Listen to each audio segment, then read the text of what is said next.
Assalamualaikum warahmatullahi wabarakatuh. Perkenalkan, nama saya Pita Tiarawati. Saya dari kelas 2B Ekonomi Syariah angkatan 2022. Di video kali ini saya akan menjelaskan sedikit tentang hukum perjanjian atau kontrak. Jadi langsung saja kita membahas ke materinya. Yang pertama itu ada pengertian asas-asas dalam hukum perjanjian atau kontrak. Yang kedua, bentuk perjanjian kontrak wan prestasi beserta akibatnya. Yang ketiga, teknis penyusunan perjanjian atau kontrak. Yang keempat, berakhirnya perjanjian atau kontrak. Baik, kita langsung saja ke pengertian kontrak atau perjanjian. Jadi perjanjian atau kontrak diatur pasal 1313 KUH Perdata. Pasal 1313 KUH Perdata berbunyi bahwa perjanjian adalah suatu perbuatan dengan mana satu pihak atau lebih mengikat dirinya terhadap satu orang atau lebih. Dengan demikian, hubungan antara perjanjian dengan perikatan adalah bahwa perjanjian itu menerbitkan perikatan. Perjanjian adalah sumber perikatan, di sampingnya sumber-sumber lain. Sumber-sumber lain ini mencakup dengan nama undang-undang. Jadi, perikatan yang lahir pada perjanjian dan ada perikatan yang lahir dari undang-undang. Selanjutnya yaitu ada asas-asas berkontrak. Yang pertama itu asas kebebasan berkontrak. Jadi, asas kebebasan berkontrak ini pada dasarnya merupakan perwujudan dari kehendak bebas. Pancaran hak asasi manusia yang berkembangnya dilandasi semangat liberalisme yang mengagungkan kebebasan individu. Menurut paham individualisme, setiap orang bebas untuk memperoleh apa yang dikehendakinya. Sementara itu, di dalam hukum perjanjian falsafah ini diwujudkan dalam asas kebebasan berkontrak ini. Menurut asas kebebasan berkontrak, seorang pada umumnya mempunyai pilihan bebas untuk mengadakan perjanjiannya. Di dalam asas ini terkandung suatu pandangan bahwa orang bebas untuk melakukan atau melakukan perjanjian bebas dengan siapa ia melakukan perjanjian bebas tentang apa yang diperjanjikan dan bebas untuk menetapkan syarat-syarat perjanjiannya. Itu asas kebebasan berkontrak. Yang kedua, asas konsensualisme. Asas konsensualisme ini, kontrak atau perjanjian harus didasarkan pada konsensus atau kesepakatan dari pihak-pihak yang membuat perjanjian. Dengan asas konsensualisme, perjanjian dikatakan telah lahir jika ada kesepakatan atau persetujuan kehendak di antara para pihak yang membuat perjanjian tersebut. Tidak ada kata sepakat, tidak ada kontrak. Itu yang dinamakan dengan asas konsensualisme. Yang ketiga ada asas kekuatan mengikatnya kontrak. Dasar teorik mengikatnya kontrak bagi para pihak yang umumnya dianut di negara-negara sivilau dipengaruhi oleh hukum kanonik. Hukum kanonik juga mengajarkan dan juga mengakui bahwa setiap janji itu mengikat. Dari sinilah kemudian lahir Pasca San Servanda. Dengan Pasca San Servanda, orang harus mematuhi janjinya. Dikaitkan dengan perjanjian, para pihak yang membuat perjanjian harus melaksanakan atau perjanjian yang mereka buat. Menurut asas ini, kesepakatan para pihak itu mengikat sebagaimana layaknya undang-undang bagi para pihak yang membuatnya.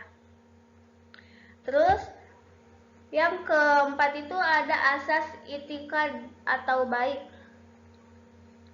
Menyatakan bahwa perjanjian harus dilaksanakan dengan itikad baik.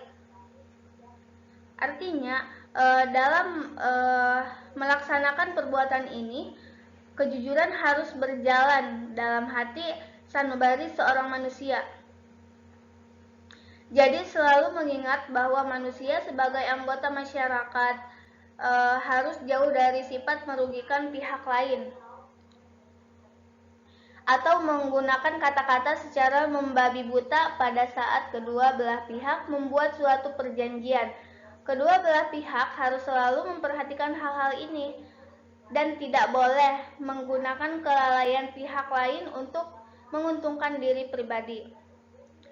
Nah, yang kelima dan yang terakhir ini ada asas personalitas.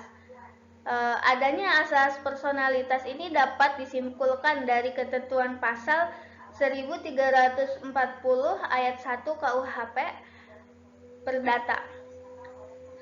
Pasal ini menyebutkan overeenkomsten zin alien van kaart tas do handle parties atau perjanjiannya berlaku bagi mereka yang membuatnya.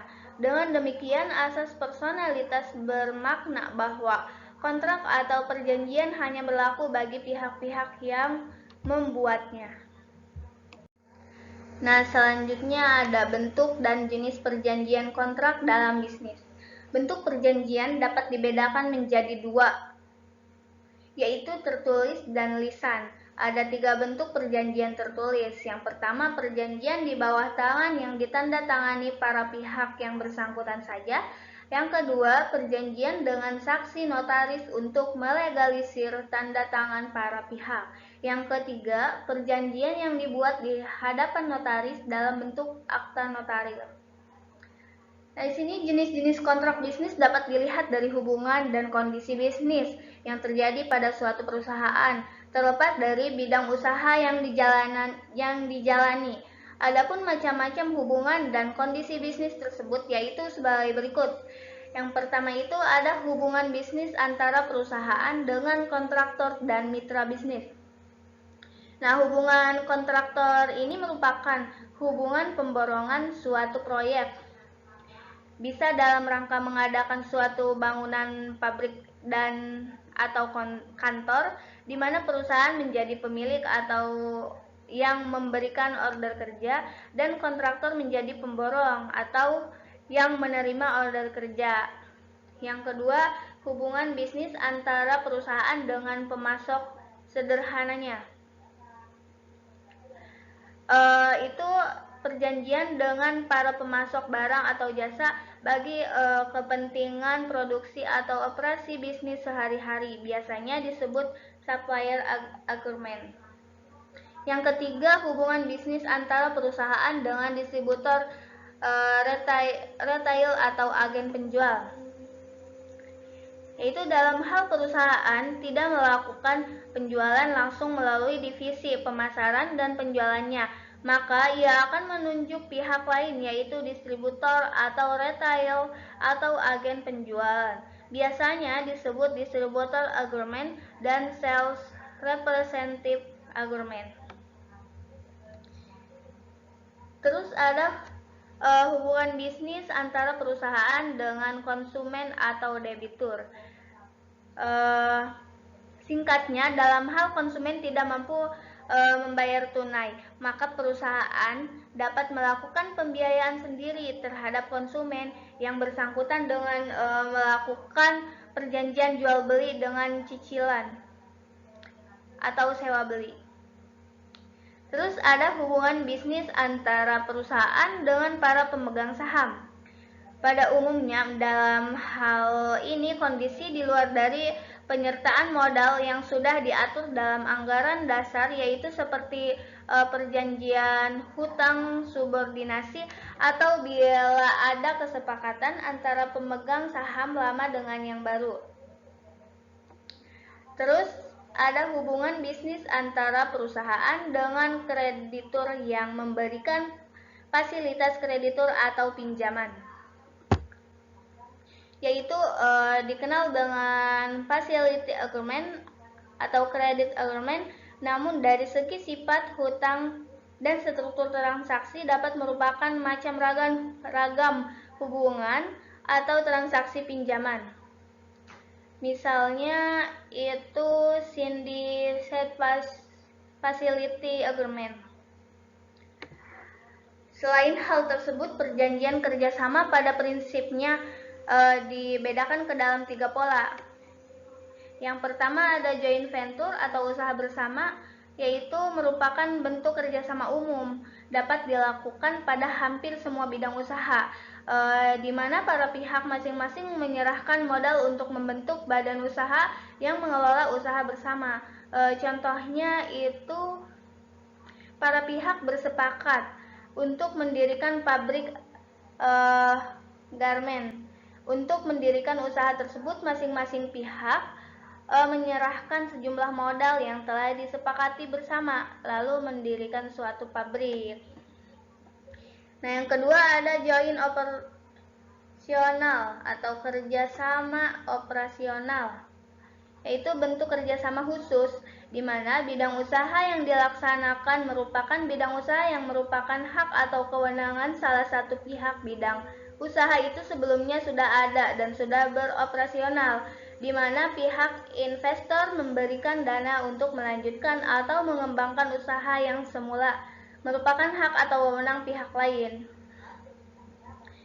Yang ketiga itu ada single operasional atau operasional sepihak. Single operasional ini bentuk kerjasama khusus di mana bidang usaha berupa bangunan komersial. Salah satu pihak dalam kerjasama ini adalah pemilik yang menguasai tanah, sedangkan pihak lain, investor, diizinkan untuk membangun suatu bangunan komersial di atas tanah milik yang dikuasai pihak lain. Seperti itu. Selanjutnya yaitu teknik penyusunan perjanjian atau kontrak. Untuk membuat suatu kontrak, kita harus mengetahui teknik dalam perancangan kontrak tersebut. Teknik-teknik yang harus dilakukan yaitu yang pertama itu penelitian. Perancang kontrak melakukan penelitian berkaitan dengan keinginan para pihak. Setidak-tidaknya pada awalnya pihak yang minta bantuan untuk dibuatkan kontrak, kemudian mengetahui keinginan pihak lainnya. Yang kedua itu ada outlining atau pembuatan atau merancang urutan kerangka naskah kontrak dan pemahaman tentang anatomi kontrak baik yang pokok, transaction clause maupun yang merupakan penunjang. Yang ketiga itu anatomi atau kontrak. Pola dasar suatu konsep perjanjian biasanya disusun sebagai berikut. Yang pertama itu ada judul atau nama kontrak atau heading. Judul kontrak harus dapat mengidentifikasi inti kontrak yang syarat-syarat, ketentuan atau klausulnya diatur di dalamnya. Terus korelasi dan relevansi antara judul dan isi kontrak. Yang kedua, pembukaan atau opening. Yang ketiga, komparasi para pihak parties. Adalah bagian dari akta yang mendeskripsikan para pihak yang melakukan kesepakatan. Dalam bagian ini, komparasi harus dicantumkan nama seseorang yang bertindak untuk dan atas nama para pihak. Terus yang keempat ada dasar pertimbangan premis recitals.